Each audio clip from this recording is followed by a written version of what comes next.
Assalamualaikum warahmatullahi wabarakatuh.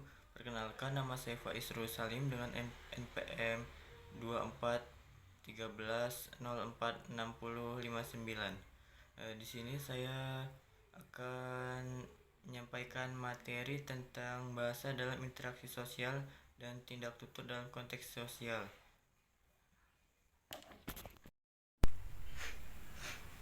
Yang pertama ini ada hakikat bahasa.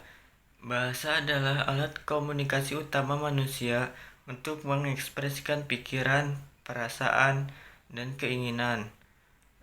Menurut Bloomfield, bahasa merupakan sistem lambang bunyi yang arbitrer atau sewenang-wenang dan disepakati oleh masyarakat. De Saussure membedakan tiga istilah penting. Yang pertama adalah ngaje, bahasa secara umum, kemampuan berbahasa manusia. Yang ketiga adalah ngwe, atau sistem bahasa yang dimiliki suatu kelompok masyarakat. Yang selanjutnya ada parole, itu penggunaan bahasa secara nyata dalam kehidupan sehari-hari. Yang selanjutnya bahasa dalam konteks sosial. Bahasa tidak bisa dipisahkan dari masyarakat karena merupakan bagian dari budaya manusia. Bidang yang mempelajari hubungan bahasa dan masyarakat disebut sosiolinguistik. Trudgill menyebutkan sosiolinguistik mengkaji hubungan bahasa dengan fenomena sosial, budaya, dan psikologis. Bahasa memiliki fungsi sosial, di antaranya untuk mengatur atau regulatif, kemudian menjaga hubungan interpersonal, kemudian imajinatif dan emosional. Selanjutnya, bahasa juga mencerminkan kelas sosial seperti pendidikan, pekerjaan, atau status ekonomi. Labov 1966 menunjukkan bahwa variasi bahasa bisa dipengaruhi oleh kelas, sosial, umur, dan jenis kelamin. Yang ketiga, peristiwa tutur atau speech event. Peristiwa tutur adalah interaksi linguistik antara penutur dan lawan tutur dalam konteks tertentu. Selanjutnya, Delhames menjelaskan bahwa peristiwa tutur harus memenuhi 8 komponen speaking.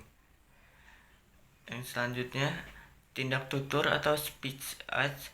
Tindak tutur adalah tindakan berbahasa yang dilakukan seseorang untuk tujuan tertentu.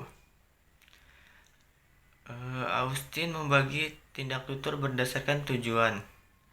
Di antaranya itu konstatif atau menyatakan fakta yang bisa diuji benar atau salah. Contohnya, ibu kota Indonesia adalah Jakarta. Kemudian performatif atau ujaran yang melakukan tindakan.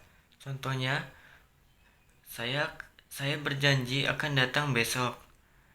Kemudian Shirley membagikan tindak tutur berdasarkan jenisnya. Yang pertama itu lokusi atau makna dasar dari ujaran.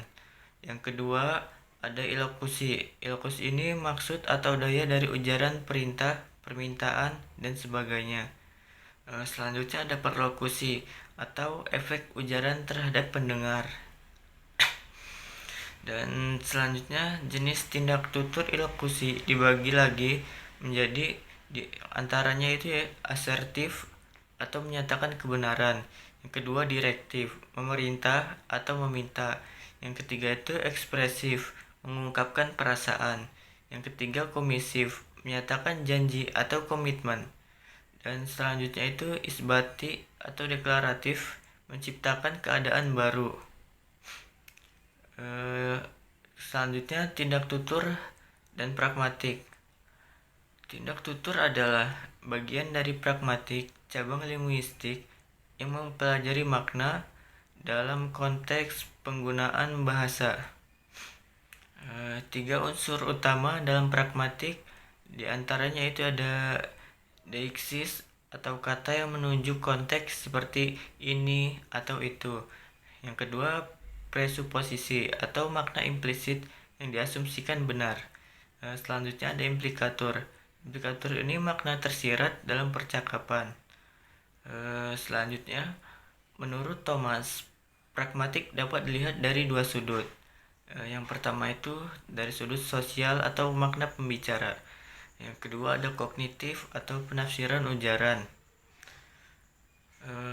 Dalam pengajaran bahasa, pemahaman pragmatik penting untuk mengembangkan kompetensi komunikatif, diantaranya yaitu seperti sosiolinguistik, kemudian wacana dan strategi, serta yang selanjutnya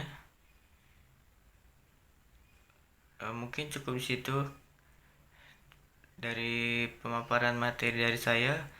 Saya akhiri. Wassalamualaikum warahmatullahi wabarakatuh.